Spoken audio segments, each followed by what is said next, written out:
अण्णा, मी तुमच्या शेजारचाच आहे, म्हणजे कळमचा आहे मी. संतोष देशमुखांच्या मुलाबाळांना न्याय मिळावा का? तर नक्की मिळावा.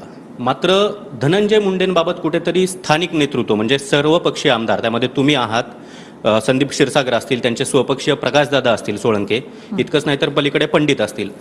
धनंजय मुंडे विरुद्ध सर्वपक्षीय म्हणजे धनंजय मुंडे विरुद्ध बीड जिल्ह्यातील इतर आमदार, हे राजकारण कुठेतरी तयार झाले का बीडमध्ये आता? याच्यात कशाचं राजकारण? काय संबंध आहे राजकारण?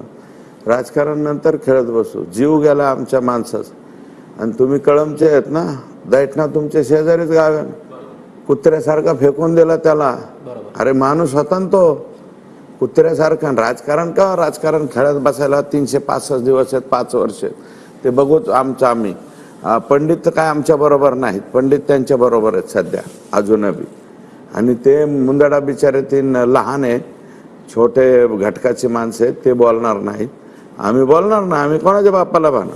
परंतु तुम्ही ज्या इराद्याने प्रश्न विचारताय, तुम्हाला नम्रपणे माझी विनंती की तुम्ही संतोष देशमुखची हत्या ज्या पद्धतीने झाली, ज्या प्रकाराने झाली, रिंगण करून मारणं, त्याचा व्हिडिओ कॉल तयार करणं, दुसऱ्याला दाखवणं.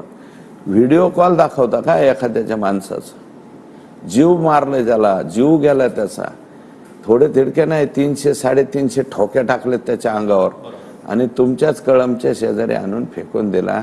अरे एखाद्या कुत्र्याला दगड मारला ना तरी बी आपल्या हार्टमध्ये कधी कधी होतं, अरे चुकून आपण दगड मारला रे.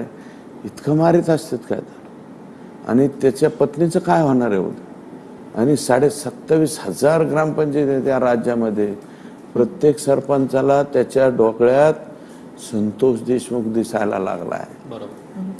राजकारण कुठलं? याच्यात काय राजकारण?